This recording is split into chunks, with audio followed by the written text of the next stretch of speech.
Cool.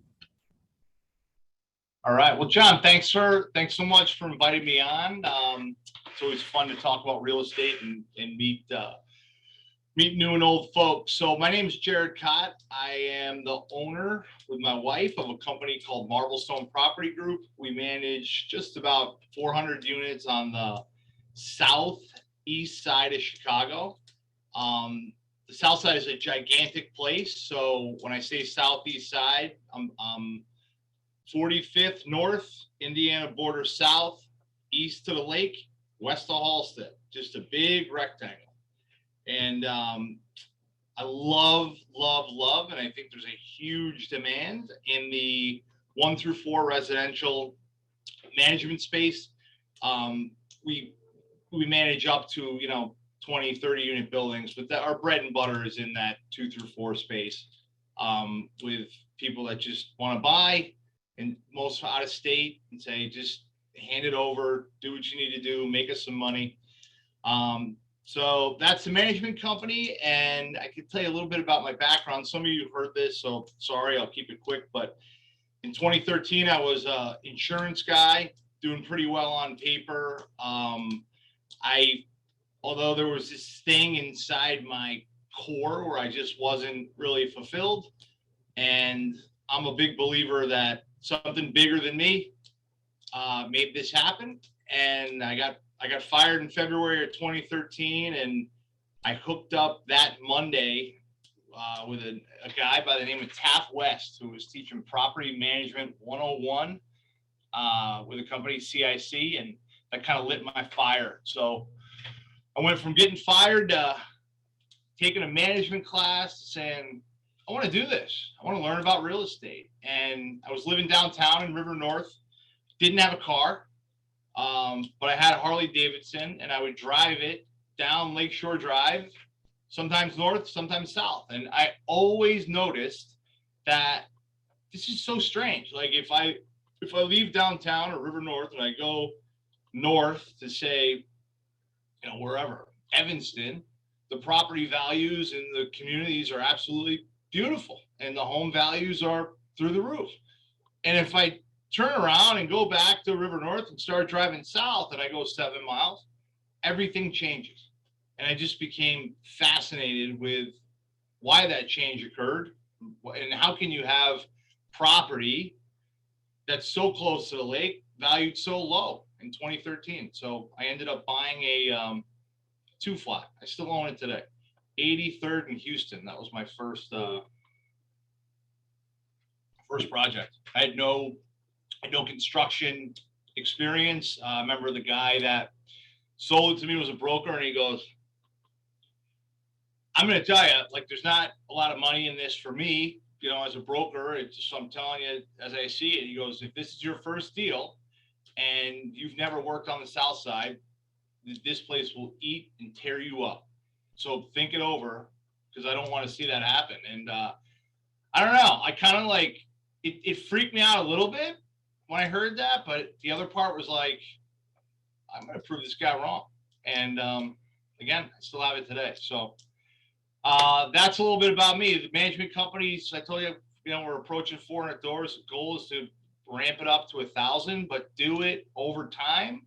Do it with the right people and the right staff. So we call, I'll just leave you guys with this part internally, because I think it's important. We turn down a lot of business just because a lot of people think that the south side is just some dump, and they just want to throw Section 8 people in there and get their money from the government. And I live here. I live in the same area of where I own these houses. So I like the south side. I fell in love with the south side, and I take it kind of serious. So MPG, real quick, that's short for Marblestone Property Group. I normally don't share this, but I think it's important to kind of know. So I'm big on culture, and our staff is, call it, around 10 people. And the M, the acronym for MPG, is mindset. We love hiring with people with good open mindsets. Let's get creative, right? The P is people passion. If you work here, you have to have a passion for people. This is real estate's a people business, and the G is always be growing. That's both professionally as well as personally. So I just wanted to drop that in there because I don't think I've ever shared that openly on a podcast, and I promised my team that when I was asked to be on things, I'll talk about our culture. So that's a little bit about me, John. Did I take up too much time and bore everyone? No, that's awesome. I mean, that's the thing, right? So part of why I wanted to bring you on here is you are a Southside guy, right? Like you live there, you invest there, your business is there. I don't even think you've heard of the Cubs. Like you're not the South Side, or you're not the North Side. You're the South Side. So part of the South Side, like you referenced, is this Section 8. And that's something I really haven't done a lot of personally. It's definitely a part of your business. You know how to deal with Section 8. Talk to us about like, I guess, like your tips and tricks for Section 8 if you were a new landlord or investor trying to deal with Section 8 for the first time. Sure. So I think that the first thing to understand is like Section 8 is it's a government driven program, right? And there's income limits. And what I thought was like, well, if I just move a Section 8 person in here, I'll get, the rent and everything will be fine and blah, blah, blah. But of my own personal portfolio and the majority of the partnerships that I have, we're about 75% heavy on Section 8, right? So there's an inspection, but there's also the same thing you would do with market tenants, right? I'm assuming everybody on here either owns a building or is looking to buy a building, or, you know what I mean? You have a little bit of idea with real estate. You're not going to allow any open market tenant, go into your building or your home. And you can't do the same thing with Section 8. It's a protected class.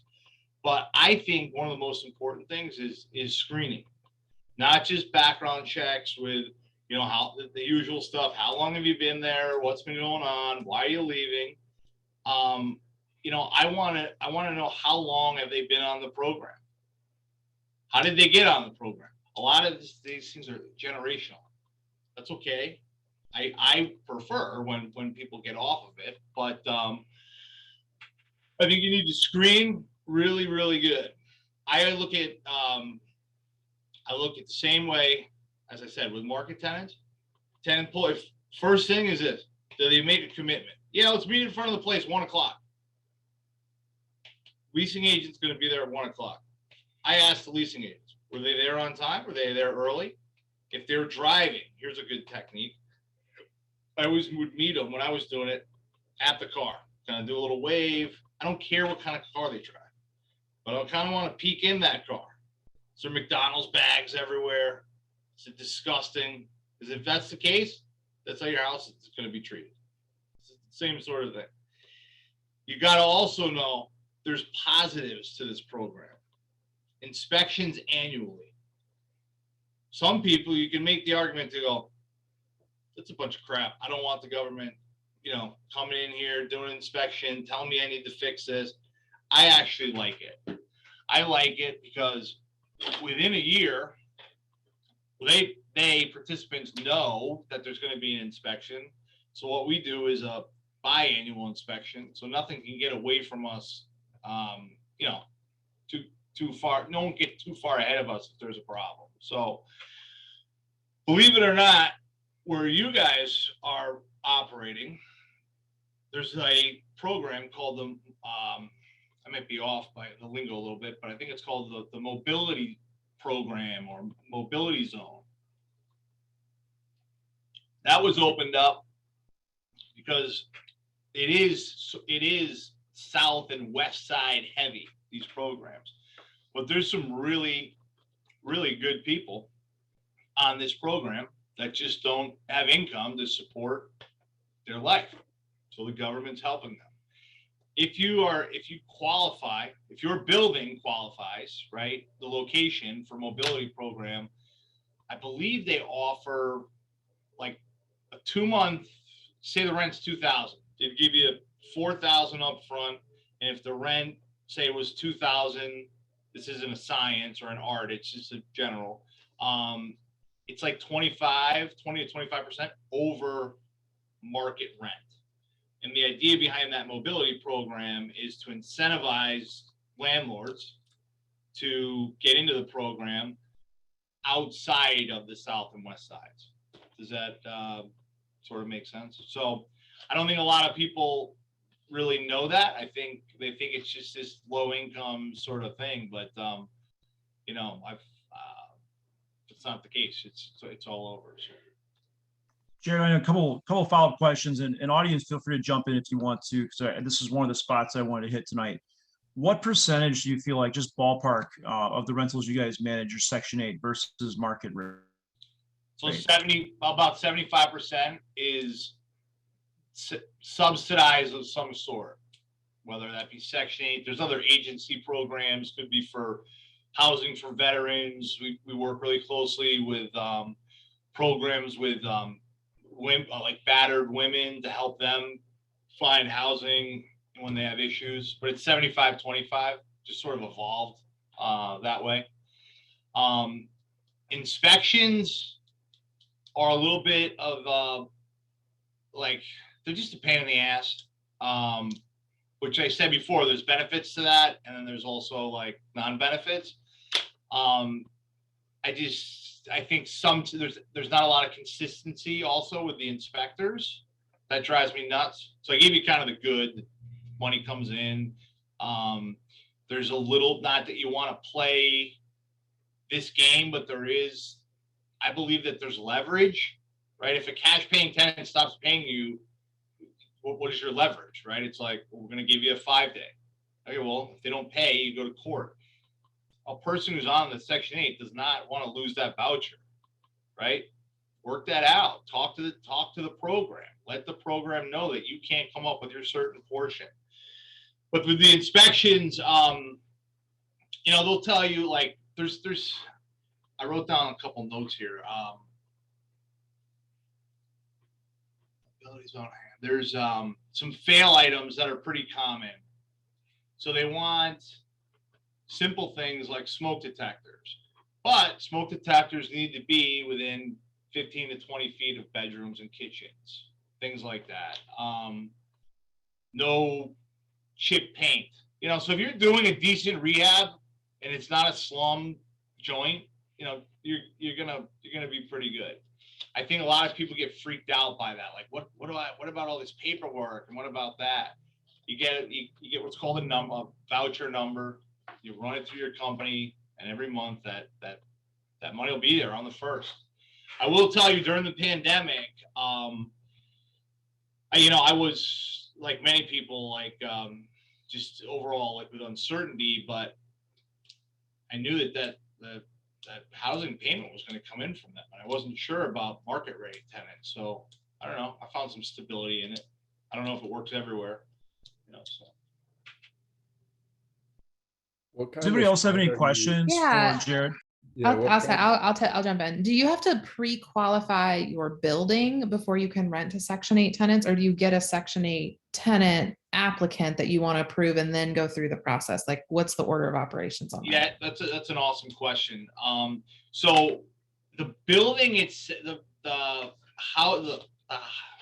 tenant has what they call a voucher, and it's just a piece of paper, and then they find your unit listed. They'll call, hey, I'd like to check your place out at 123 Main Street.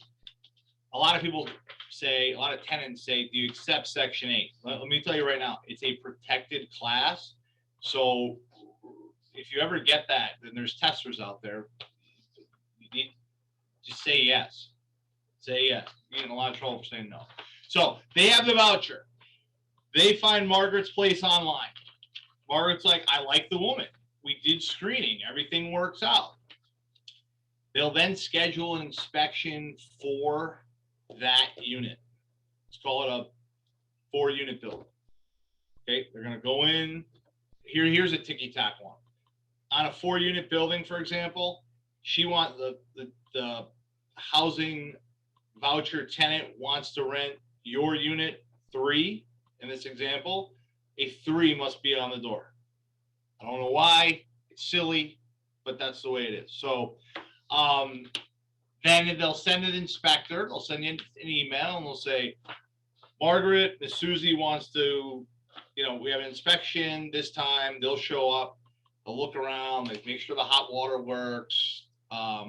Windows have to be operational. I mean, some of this stuff is real common sense, but it's also like in the city of Chicago, right? Like when you go through changes of seasons, like even in my own house, I'll have windows that get kind of like stuck. Like they would fail you on that item. So let's say that it fails, then they give you a list by email and you go and fix those things. And then they'll give you a rent determination after, which I think is really silly. I think rent determination should be done prior, because what if you go through the inspection and all that work and all the time and you want 2,200 and Section 8 says, well, sorry, we're only going to pay you 2,000. So does that answer it? Yeah. How long does that process take to, like, once you accept a tenant, to actually get everything approved to get someone in there? It's another good one. I would say, and let's say that like you get a tougher inspector and you fail, I think the whole process is about 45 days. 45 days. What type of spread are you seeing between your market rents and the Section 8, like the allowable rents?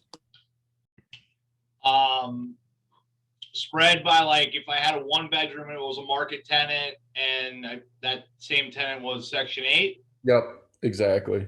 Yeah, I think it's well, let me answer the question first, and then I'll ramble again. I would say 15 to 20%. Like if 1,000 market could shake out on their rent determination around 1,200. I mean, all rents are at least on the south side, and I think citywide are increasing, and they go by HUD standards. Let me see if I have.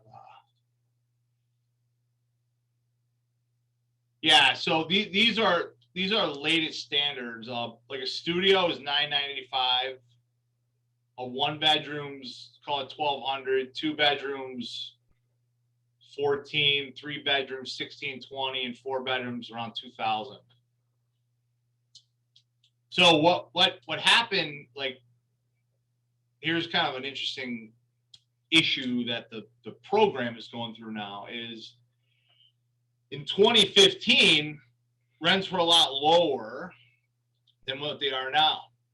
So that spread that you're talking about was really being pushed up by the Section 8 market. Now the reverse is happening.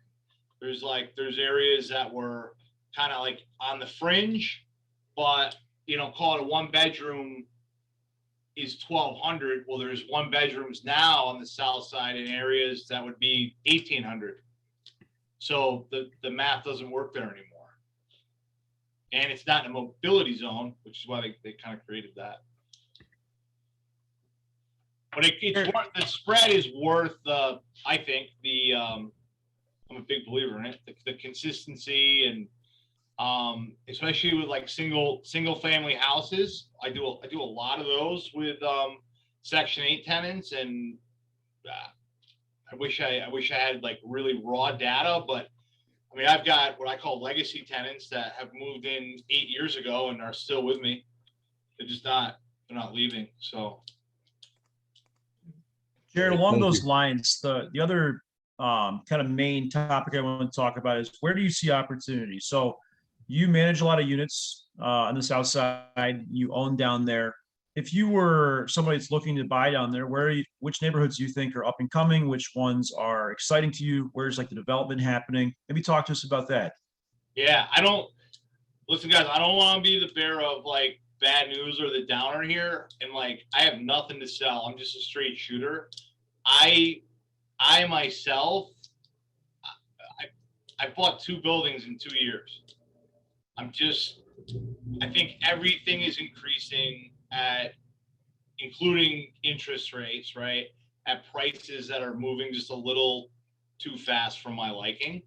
But with that being said, instead of like giving you a neighborhood, I think a better way to look at it is there's always, and I'm speaking directly about the South Side, there's always deals to be had because, you know, with creative financing, and all I know is the South Side, so they may do this on the North Side, but like an FHA home buyer, 3% down, seller gives the 3% credit, they walk in, there's no money, right? Like one small thing can go bad. And then you begin that process of I miss a payment, 2 payments, foreclosures. So where I think the opportunity isn't so much in the neighborhood, but really diving down a little deeper and finding those home buyers or investors even that have been caught up and haven't made their payments. I think that's where the real opportunity is. But you know, I'm just being honest with you. I've chilled, and I'm gonna keep chilling. So we have to cut that part because we can only say rah, rah, rah, invest now. Yeah. No, I'm just joking.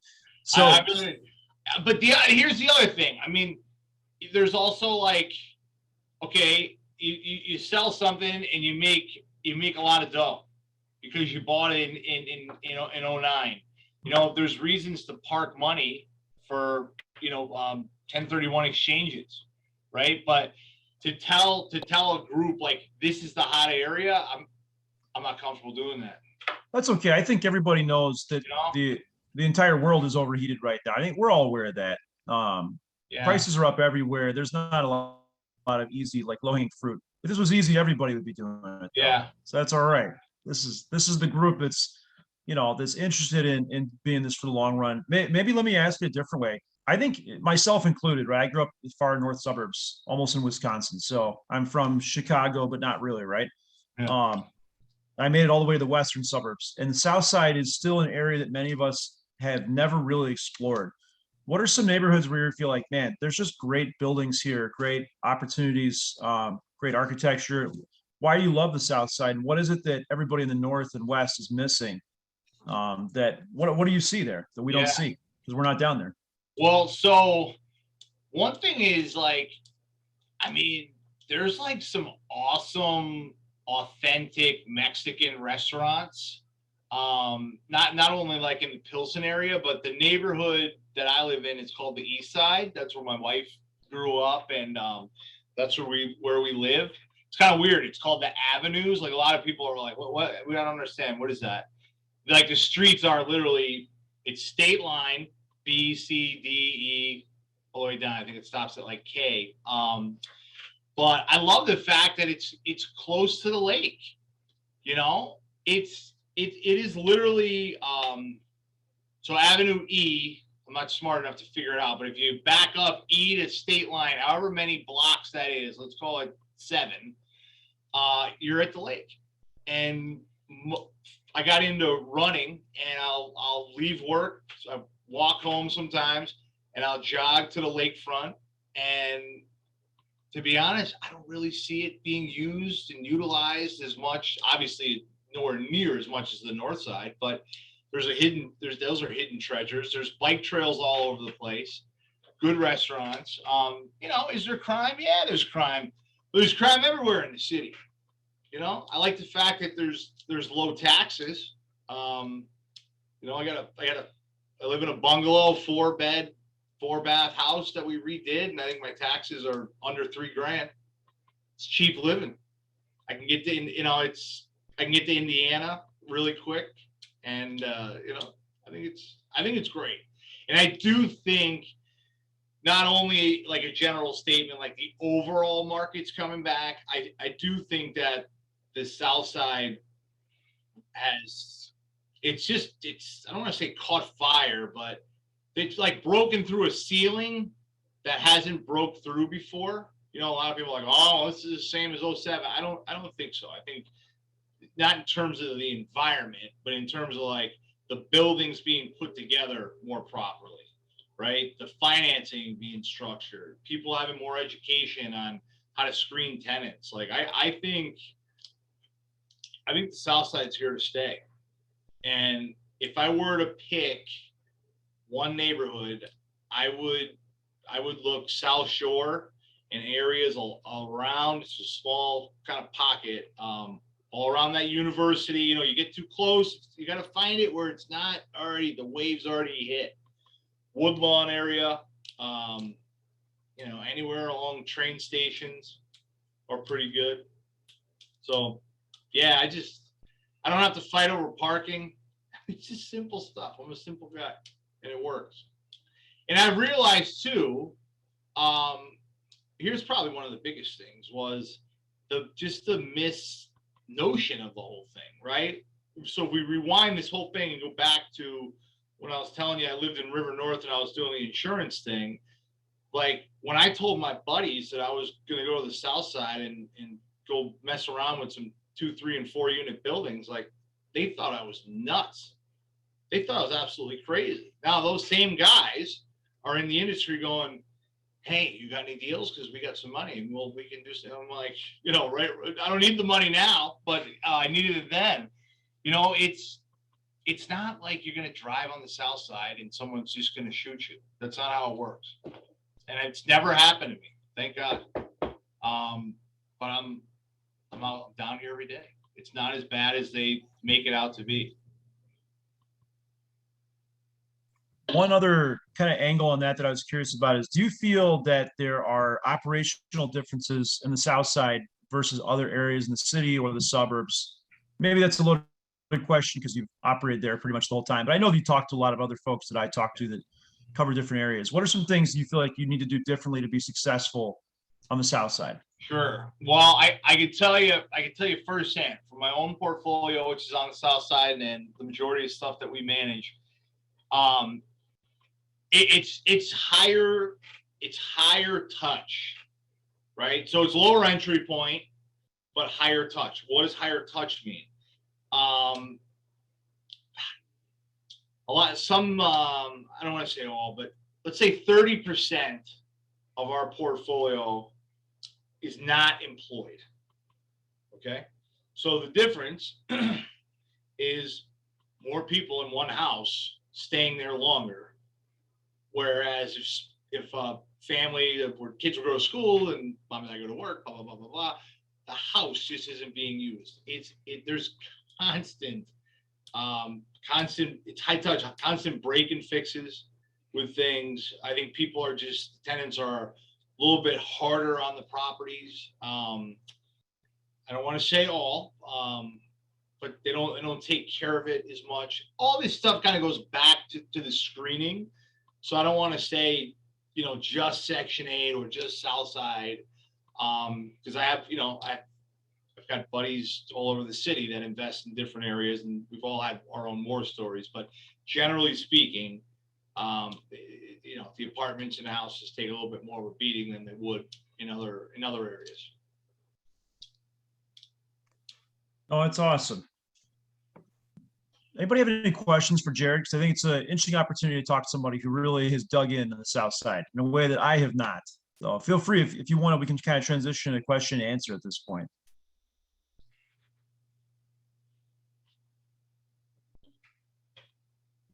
Bring on your difficult questions. Harder the better. All right, how about I ask one? Go for it. Why don't the majority of you on this call invest on the South Side of Chicago?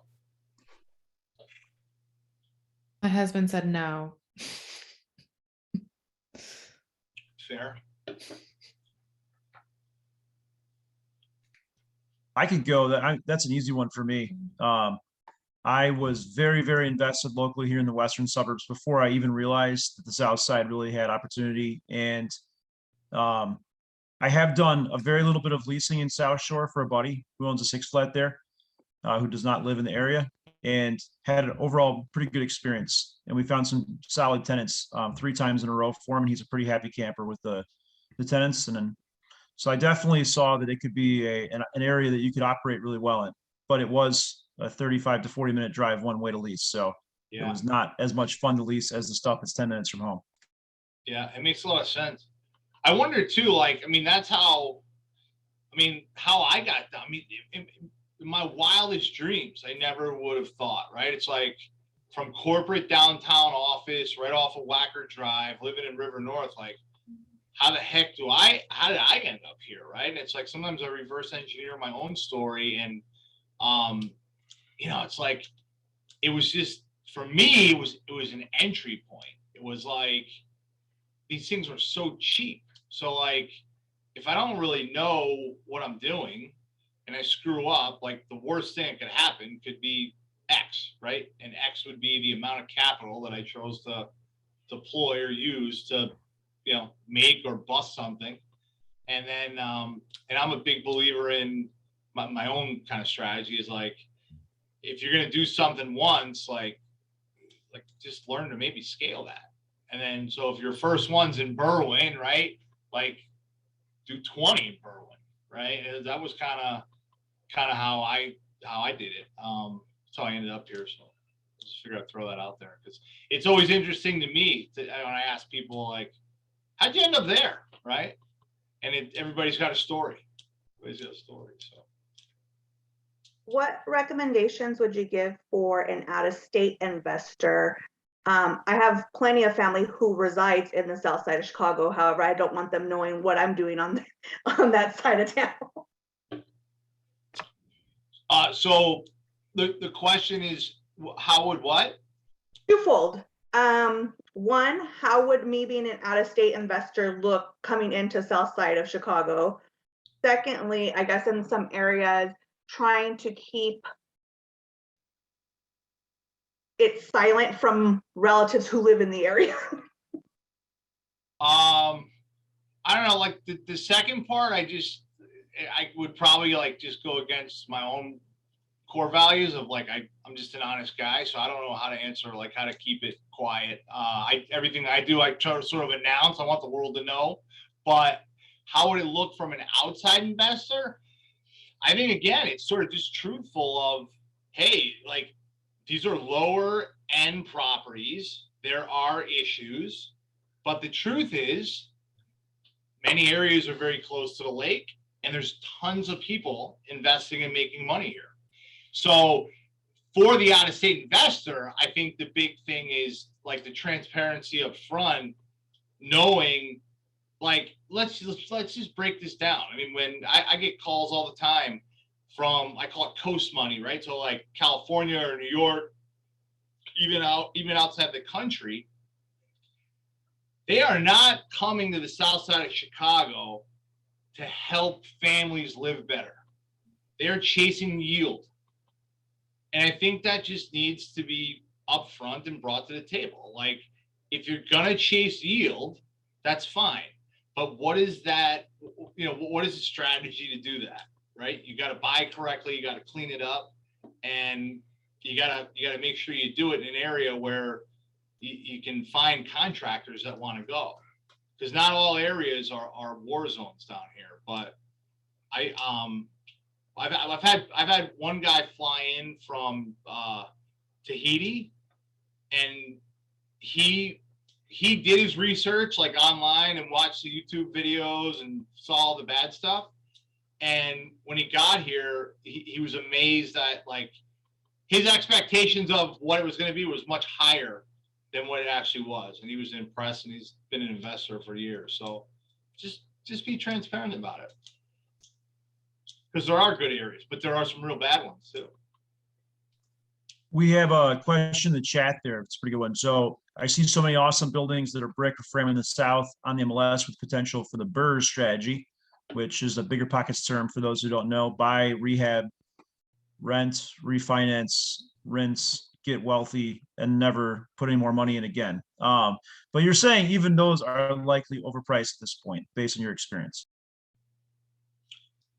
Yeah, well, in my personal experience, right? But it's and John, you and I have talked about this, like, and I could be wrong. And I tell my team, listen, I'll be the first guy to tell you, I make mistakes all the time. But when I'm used to buying things at a certain price, whether it's an asset or a shirt, and then that asset or the shirt price raises so high, to me, I lose interest in it. But if you're just starting, it could be like the same thing with the stock market. It's like stock market's at an all-time high. But what if you never choose to get in, right? It could continue to go high. I think if you get in, then the plan should be to stay in. If you can get in and maybe look at it on cash return, right? If you can get in on a low FHA loan or some low money in, maybe then that can make some really good sense. Do you think we were spoiled, Jared? I mean, I didn't start investing probably as early as you did. I started in 2015. So I missed the really, really, really good days when blood was still running in the streets. But I mean, part of it is that price anchoring, right? For those who started after the crash, when you could buy buildings for what, like 20, 30,000 a unit there, and good buildings that just needed a little bit of work. So yeah, it's a blessing and a curse, right? It's like, wow, I don't know if that'll ever happen again. What an opportunity. But then, like, it's hard even for me now to jump in and continue to buy, right? And I often tell management customers, like, don't pay that. But if the numbers work, that's the other thing. Like, we can look at things, and I'm sure everybody's run into this, regardless of where you're investing, is like, don't force a spreadsheet, right? But if your pro forma, like, looks decent and you have all your stuff in there, don't overthink it either. But make sure that you got some loads in there for break-in, expenses for repairs. Like, don't have your taxes run out 10, 15 years being flat, right? Like, kind of battle test these spreadsheets. But if those numbers are right, then, and you can get in with some low money, so that's the difference too, John. Nobody was lending. So, that kind of dictated. Prices are bouncing off the bottom. But hey, I want to get in this. You go to a bank, they're like, oh, sorry, we're not doing the south side. We just got our assets handed to us. So now that the money's out there, and if it's still, we were talking in the break room, like, that money's still cheap. If you can get in with a low amount of money, then I think there are ways to make them work. But the numbers have to make sense. yeah, that was a really good question. And obviously I had a little bit of fun with that BRRRR word, which I'm doing a BRRRR, and we're closing this week, and we're leaving about 10% of our money in the deal, unfortunately. So the question is it a fail or a win? I mean, it's a grand slam, but if you're new to Bigger Pockets, I lost, had to leave money in the deal. Oh no. Let's see. Who else has questions for money in the Jared? deal. What do you mean by that? Our refinance did not quite get every last red penny out of that deal. Construction went about 20 to 25% over budget, Okay. which was not a fun check to have to write, but it is what it is. The argument to that is, you're fine. You make it back on the cash flow. Exactly. And the 2 years of interest only and all that good stuff and the commercial debt. So it'll all be okay. All gonna shake out. Who else has got questions for Jared? We got the South Side guy here, so there's got to be one or two more questions bumping around. I got a question for you. So if you're just starting out, how would you recommend like property management and construction? Like doing it yourself, hiring out a company like your company, for someone who's not familiar with the South Side? Yeah, I think if you don't know the South Side, but you're interested in investing here, dig around. I think the internet's a great tool, right? And I'm not talking just page one, like dig on some management companies, find the right people. This isn't a sales pitch. I'm not here for any of that, but I'm happy to talk offline. If let's just pretend it was on the West Side, right? If I was going to invest on the West Side, but I live on the South Side, I would find a management company that was really, really solid with their rating. Somebody that's also kind of invested themselves, so they're not. I don't know how to really explain that. Like, I think every property management company needs to have some form of like skin in the game prior to even running a management company of your own. Like I lost with my own money. I made mistakes here, and I don't want that to happen for you, sort of thing. But that's just my personal take. But I would dig. I would ask around. I would get referrals. Find clients that they have. Talk directly to them. You know, like if you're looking at a 6 unit on the west side, and you call ABC Management Company, ask them, hey, do you have any customers I can talk to? How long you been doing this, right? To get a feel. You also know like who's picking up the phone, right? Is everything outsourced to Mexico or India, right? Because I mean, if that's the kind of service you're going to get on a sales call or sale line, that's probably the same service that the tenants are going to get. So I would do that. And then same thing everybody would do, right? Go to some meetups, but drive areas. Like if you're local, I always tell people like you can get on the internet and yeah, Google picture looks great. You see in the bottom, oh, that's from 2021. That's cool and recent, but things can change by what you see. One side of picture might not represent that there's a burnout on the other side of it and stuff. So come check out areas. But if you're specifically looking to the south side, I'd be happy to talk to you as well. Okay, awesome. And I guess with construction, then kind of similar question. Piecemeal it together with finding contractors and referrals, or would you recommend GCs? I think it's a tough one. I think it depends on the size of the project.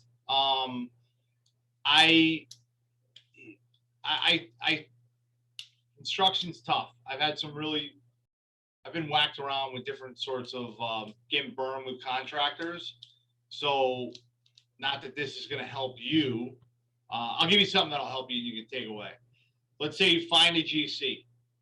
Okay, you guys chat, you tell me I'm interested. I got this thing under contract to 123 Main Street. Can you come over and give me a bid? Most guys are pretty good at that. What my tip to you would be is call them randomly. Good contractors should not be sitting at home. They should be on job sites. Go to an actual site on where they're working. Hey, where do you have some action going now? You mind if I swing by? Just take a quick peek, see what the project looks like. See how it is in action. Because I think anybody reputable would be like, yeah, I'm going to be here from 7 to 3, and then I wrap it up and get out of here. So if you want to come at 2:30, you can check it out. Okay, I like it. Thanks. Yeah. Jared, I missed a part of the question earlier from Brad. Let's see. What kind of commercial development are you seeing in the south side? Is there a push from city developers to improve certain neighborhoods? Yeah, so a lot of stuff around the university. That Woodlawn area is popping pretty big, and then the city's pushing what's called a Invest Southwest program. Do I think it's good? Yeah, I think anytime the city dedicates funds towards areas that need it, it's good. But in reality, I'm pretty involved down here. Like I sit on some boards, and I just think there's so much red tape that developers are going to go. I don't need this grant to. It's just too much for too little. So I think although the city is trying to figure it out, I think the private sector, in my own opinion, does a better job than the public sector, if that makes sense.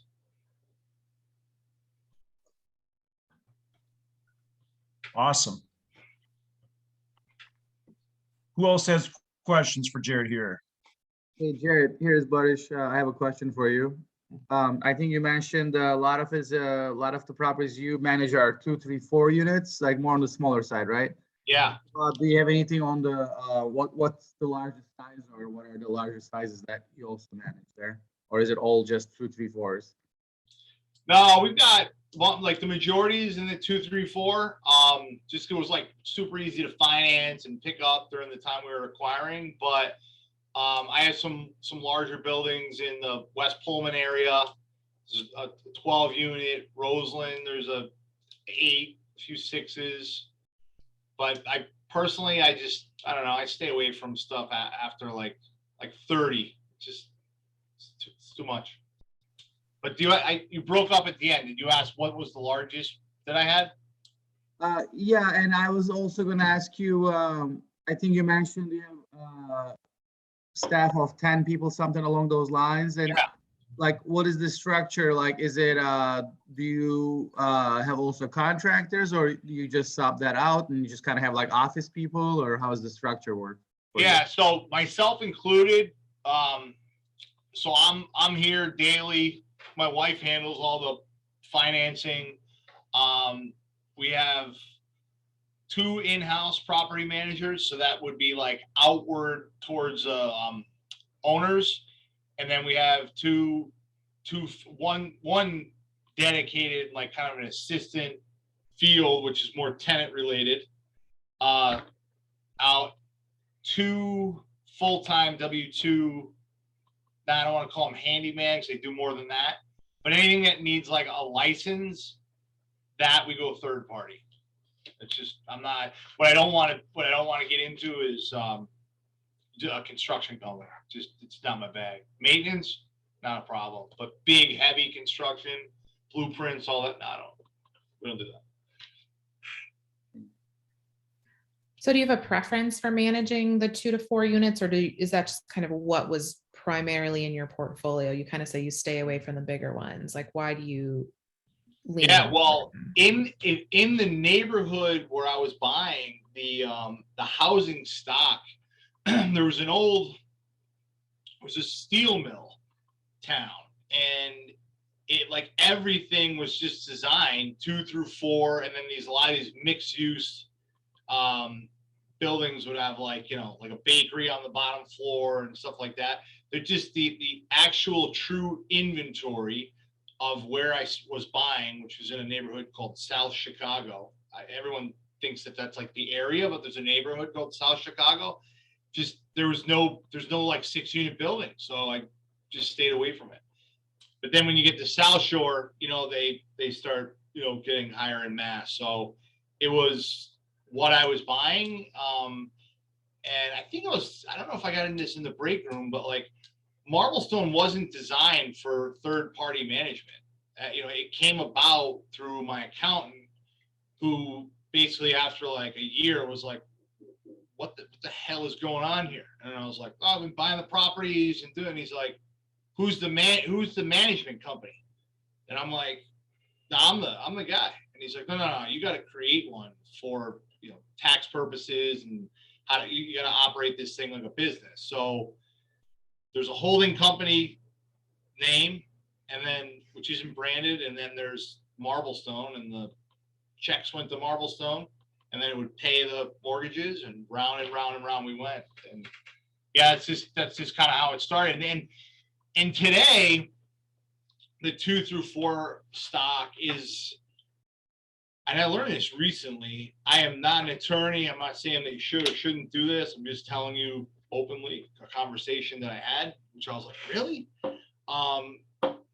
So why do we kind of focus on the 2 through 4? There's a lot of investors also in that space, right? Down here. And apparently some of the attorneys that we use, I said, how are these guys getting FHA loans out of state, putting 5% down in the south side of Chicago? And the answer that they told me was, it says in the paperwork, I have every intent to occupy the building. He says, in the legal world, intent is a gray area. I went, holy cow. So I think some of that's going on, right? Like, wow, I could so easily finance this with a low money down, and take my chances. So I don't know. Yeah, when that axe falls, make sure you're not under it because mortgage fraud's bad. Yeah, I Um, mean, I was yeah. like, you've got to be for all kidding. all listeners, that's not a good idea. But it definitely does happen, unfortunately. No, it's really interesting. I mean, it's one thing, I think, if you have like, you know, an address in Chicago, right? Say like, yeah, I know I was gonna move there, but my job, something. But like, if you got an address in like San Francisco, or I mean, like, I was just like, this is crazy. So Yeah, that is pretty wild. Well, we're getting towards the end of the Q&A time. Do we have any kind of final questions for Jared before we round this out for tonight?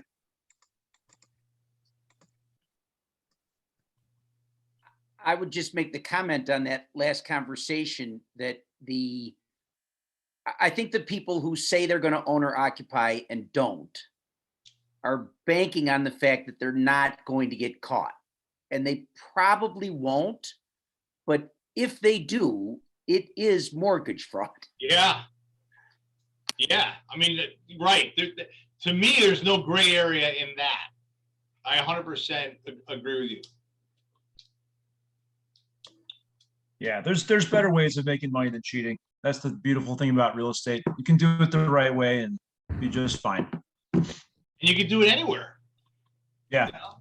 you really can. That's one thing. That's one thing I do. I do a lot of. I mean, work a lot. But I do a lot of traveling. Is I love.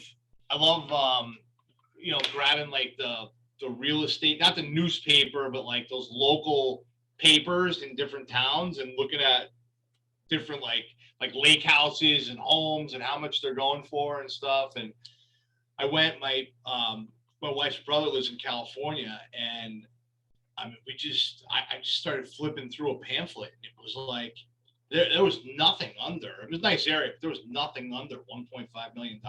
And in my view, I was like, from a square footage standpoint, I'm like, I would never spend that kind of money. And the taxes are crazy, right?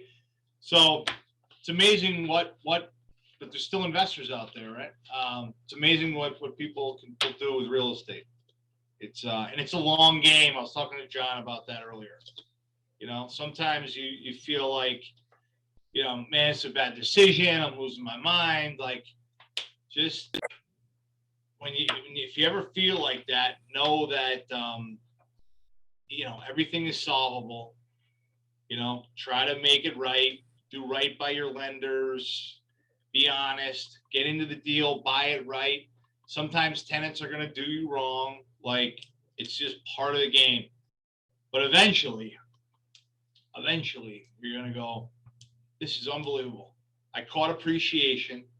My debt was paid down by people other than myself. And I'm wealthy. Whether it's 1 or 100, it's the right, I think it's the right move. So I want to end on that because I was a little, you know, I know the question with like, I'm not buying. That's just my own personal preference right now. And I do think it's a long game. It's a long game. So, and you got to get in it one way or another. No, that's awesome. Jared, thank you so much for coming, man. This has been outstanding. Cool.